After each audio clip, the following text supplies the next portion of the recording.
আমরা যখনই শুনি একটু কিছু অ্যাপস ডেভেলপ করতে বাইরে থেকে নিয়ে আসবো, বাইরে থেকে হায়ার করো, এই টেন্ডেন্সিটা আমাদের বেশি হয়ে গেছে। ডিপেন্ডেন্সি বেশি, ডিপেন্ডেন্সি থাকার ব্যাপারও আসলে অন্য ব্যাপার স্যাপারও আছে। আপনারা জানেন বাইরে থেকে হায়ার করা মানে টাকা পয়সা খরচ হবে।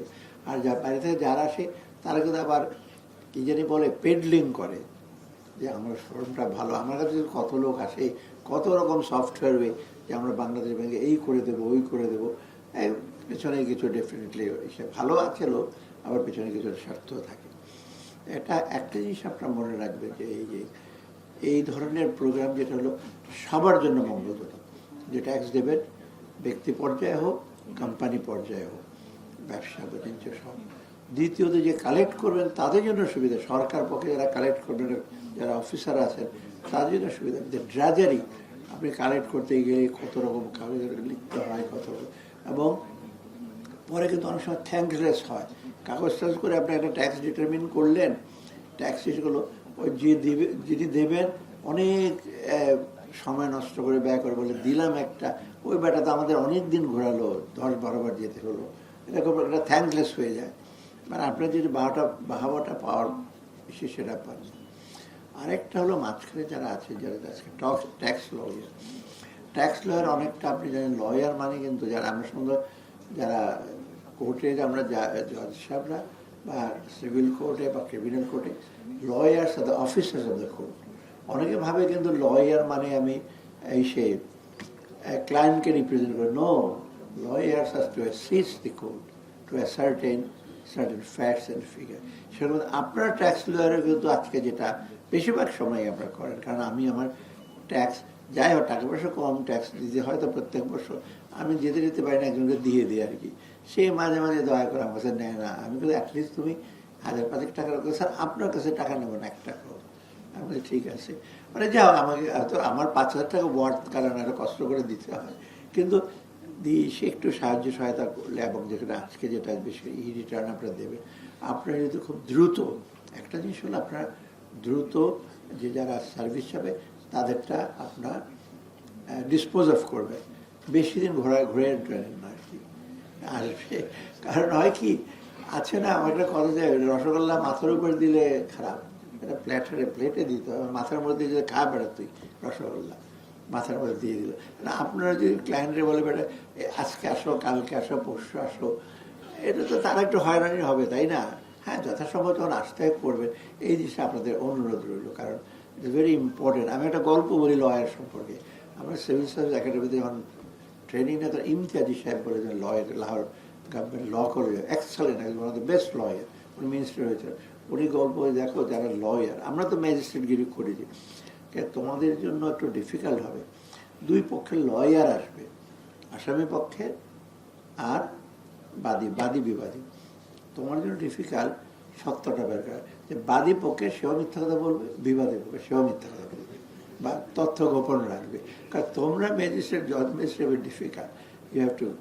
সো আমরা আশা করি, কিন্তু এক্সপেক্ট করি যে লয়ার একটা facts and figure offer defend করবে, কিন্তু একেবারে জজ সাহেবকে আড়ালে রাখেন বা অন্ধকারে রাখেন তো ডিফিকাল্ট। সেরকম আপনারা লয়ার সরকারকে একটু অন্ধকারে রেখেন না, আপনারা একটু সহায়তা করেন তাদের। কিন্তু একটা জিনিস, আপনাদের যে নিজস্ব স্বার্থ, আপনারা যদি এক্সপেডাইট করেন, ক্লায়েন্ট বেশি সার্ভিস দেন, ডেফিনেটলি আপনার ইনকামও কমার কথা না, তাই না? বরং ঘুরিয়ে টুরিয়ে অনেকদিন পরে টেবিলের নিচে দিয়ে টাকা পয়সা নিয়ে যত্তে ওগুলো খুব রিলাক্টেন্টলি দিতে চাইবে, কিন্তু আপনি এফিসিয়েন্টলি দিয়ে দেন, তখন কিন্তু খুব এসে হয়, লোকজন তখন মাইন্ড করবে না। এই জিনিসটা একটু লক্ষ্য করবেন। আমরা বলছি না আপনারা একেবারে প্রো বোনো করবেন, একেবারে কিছু টাকা পয়সা না নিয়ে করে দেবেন, সেটা তো সম্ভব না। আপনাদের লয়ার, সে আপনাদের চার্জ করবে, কিন্তু চার্জ করতে পারবেন যদি বেশি ভালো করে সার্ভিস দেন, কেউ মানা করবে না। ওই যে ড্রাজের যে আমি বললাম, আমার এক্সাম্পল, এই বসে বসে খুট করে, আমার অনেক বন্ধু বান্ধব আছে খুট করে কি লেখে টেকে, আমি বলছি এগুলো আমার সময় নাই, যদি পারি কিছু একজনকে একটা অনারিয়াম সম্মানই বলছি, আমি অবশ্যই ফিও বলি না, সম্মানই দিলাম। তাই আমি আশা করি, আমি একটু জিজ্ঞেস করলাম এনবিআর চেয়ারম্যানকে, আমরা কি একটু সুফলটা দেখতে পাবো, কারণ আমাদের ফেব্রুয়ারি মাস পর্যন্ত চলে যেত, এর আগে কিছুটা দেখে যাবে কিনা। কারণ চিফ অ্যাডভাইজার প্রায়, বিশেষ করে আমার সাথে যখন কথা কিছু কন্ট্রিবিউট করে যায়, আমরা কন্ট্রিবিউট করা মানে বাইরে অনেক বিরাট এসে আমরা হয়তো অনেকে চোখে দেখে না, করলেও দেখে যে কিছুই হচ্ছে না। আজকেও দেখলাম কোথাও একটা পেপারে, নাম বলবো না, ওই সবখানে দেখি হতাশা। উনি হতাশা দেখলেন কিন্তু আসার কথা কিছু দেখলেন না মনে হয়, আমি জানি না সেগুলো দেখেছেন কিনা। অতএব আপনারা একটু আমাদেরকে একটু মানুষের জন্য আমরা একটু কিছু করে যেতে যাচ্ছি, ইউ ট্রাই প্লিজ। কারণ পরে যেই সরকার আসুক সময় লাগবে, একটু বুঝতে সময় লাগবে। আর সদিচ্ছার ব্যাপার আছে, এফোর্টের ব্যাপার আছে। এগুলির মধ্যে যদি আমরা কিছুটা বাংলাদেশে আশার আলো দেখাতে পারি মানুষকে, এটা সার্ভিস সেক্টরে সবচেয়ে বেশি সেবার ব্যাপারে। মানে এত লোকজনকে ঘোরানো হয়, আমি নিজেও তো অনেক সময় আমি মাঝে মাঝে বলে দিই যে আগে যাই হোক উপদেশ হয়তো বলি না, আগে বলতে দিয়ে দাও না, ড্রাইভারকে বলি তুমি এগুলি ড্রাইভিং লাইসেন্স বা ইসে করার জন্য আমার কাছে বলে টলো না, লাগে কিছু দিয়ে টেয়ে চলে আসো। আমাদের একজন আছেন, আমাদের চিফ ইলেকশন কমিশনার আছে শামসুল্লাহ সাহেব, মারা গেল, সালাউদ্দিন জানো আমার টেলিফোন লাইন নিতে হলে ঘুষ দিতেছে। আমি ঘুষ দিলাম না, ঘুষ দিলে 50 বার টেলিফোন করলেও তো কাজ হতো না, আমি দিয়ে দিলাম টাকা। কিন্তু বলতে মানা করছি যে আমি যে টাকা দিয়েছি বলো না, মানে আমিও মাঝে মাঝে বলুন আমি টাকা বলি, স্যার মাঝে মাঝে আমাকে দেয় চা খাওয়ার টাকা থেকে আপনাকে দিচ্ছি, চা বা নাস্তা খাওয়ার টাকা। তো এইগুলি থেকে যেন আমরা নিস্তার পাই, সাধারণ মানুষ একটু কাইন্ডলি চেষ্টা করেন। মানুষ চায় সেবা, সেবা পেলে কিন্তু ভালো সেবা পেলে কেউ আপনার কৃপণতা করবেন আপনার সেবার মূল্য দিতে। আর যদি মাসেল টুইস্টিং করে করেন তবে আমি আশা করি বিশেষ করে আমাদের রেভিনিউ সেক্টরে ট্যাক্স অফিসিয়ালদের, এনবিআর অফিসিয়ালদের সাথে সাথে আপনাদের একটা দায়িত্ব খুব বেশি। এই জন্যই আপনার যারা ট্যাক্স লয়ার আছেন, তারপরে যে ম্যানেজমেন্ট অ্যাকাউন্ট, চার্টার্ড অ্যাকাউন্ট আছে, কোম্পানি সেক্রেটারি, তারা সবাইকে তো এটা অথরিটি দেওয়া হবে।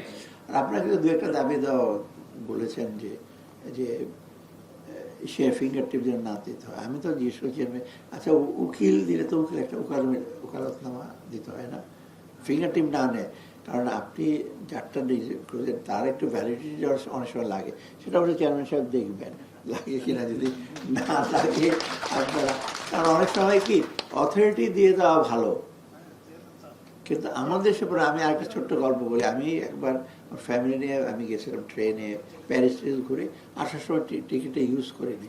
তখনকার দিনে যে 1980 প্রায় 200 পাউন্ড বেঁচে গেছে। আমি একটা ইউনিভার্সিটিতে ছিলাম ফেলো, ওখান থেকে টিকিট বললো ভাই 200 পাউন্ড তো হয়েছে, তুমি আমাকে ফেরত দাও টিকিটটা। বলে ঠিক আছে। আমি ছিলাম যে ব্রাইটনে, তারপর আমি ব্রাইটনে পাঠাচ্ছি। এই 4-5 দিন পরে গেলাম, না তো এটা তো আসে না। What the hell, I will give you the money. বলে 200 পাউন্ড আমি দিয়ে দিচ্ছি, পরে আমি বোঝাপড়া করবো আমার বসের সাথে। This is what the service. সে বলে যে আমি বলবো যে তুমি টিকিটটা আমাকে দিয়েছো। আর আমাদের দেশেও কি সার তো এখনো জানাই নাই, আপনি দেখেন 6 বছর 1 বছর এই সারের কথা বলে বলে পার করে যদি দেন, এই ধরনের সার্ভিস কিন্তু আমরা আশা করি ভবিষ্যতে পাবো। আবার অবশ্য অথরিটিও দিতে হবে, এটা যেটা আপনি একটু আগে বললেন যে এটা দেখবেন যদি ফ্যাসিলিটেট করা যায়, definitely will try to do that. আপনারা সবাই ভালো থাকেন। আর আজকে একটা শুভদা আমাদের জার্নালিস্ট বন্ধুরা আছে একটু পজিটিভ বলে যে একটা ভালো উদ্যোগ, এবং সবার জন্য তো ভালো হবে। আপনারা যদি ট্যাক্স অফিসিয়াল বা বলে যে আপনাদের নানা রকম ব্যতিব্যস্ত করে রাখে, এখান থেকে নিস্তার পাবেন, কারণ ট্যাক্স লয়ার যারা আছেন তারা দিল হেল্প, এবং সেদের সরকার একটু উপকার হবে যে দ্রুত আমরা ট্যাক্স কালেক্ট যতটুকু আমরা করতে পারি সেটা করতে পারবো। আপনাদের সবাইকে ধন্যবাদ।